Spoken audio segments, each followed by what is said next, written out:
जय हिंद दोस्तों, जय शिवकाली।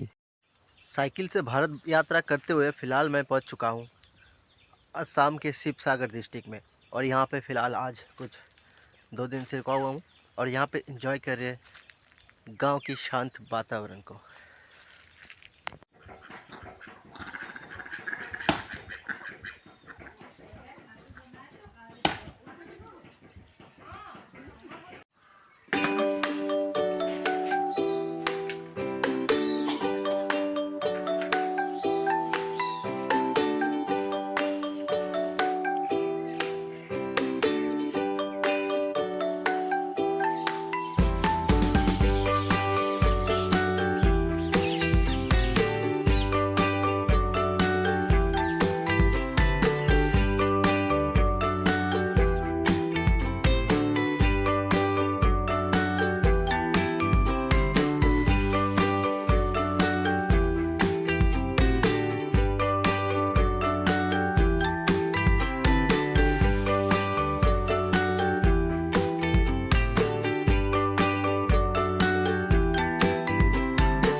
कह रहे हैं मटर के पेड़ है, अभी ये उगा नहीं है, मतलब हो रहा है, अभी एकदम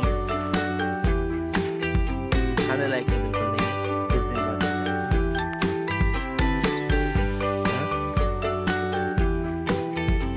ये आलू पूरा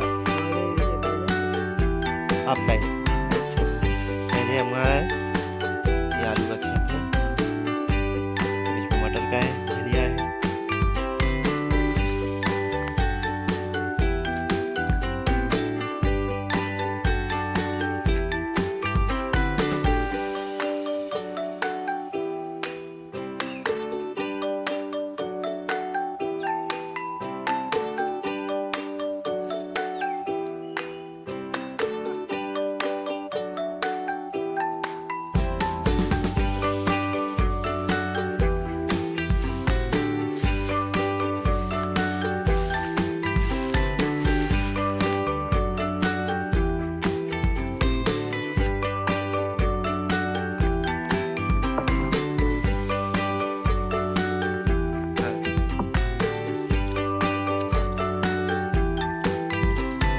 ओह बहुत हिल रहा है ये। गिर जाएंगे नहीं ना? गिरेंगे तो नहीं ना?